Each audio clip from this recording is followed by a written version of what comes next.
Bismillahirrohmanirrohim. Alhamdulillah vassalatu vassalamu ala rasulillah. Farishtalar vafot etadilarmi?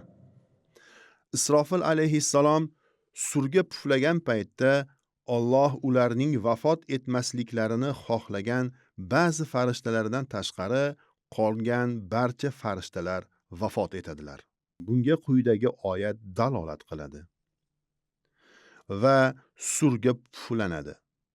Osmonlar-u yerda kim bo'lsa qulab o'ldi. Magar Alloh xohlaganlargina qoldi. So'ngra unga yana bir bor puflandi. Bas to'satdan ular turib intizor bo'lurlar. Zumar surasi 68-oyat. Imom Moturudi rahmatullohi alayh ushbu magar Alloh xohlaganlargina qoldi oyatini ular Jabroil, Mikoil, Isrofil va Malakul Mavtlardir. Vallohu a'lam deya tafsir qilgan.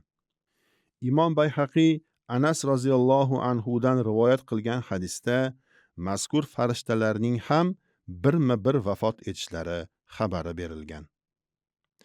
Har bir qilayotgan amallarimizni farishtalar kuzatib, yozib borayotganlarini doimo yodimizda saqlab, yaxshi amallarimizning odatlari va sifatlarini oshirib borish baxtiga Alloh taolo barchalarimizni muvaffaq qilsin.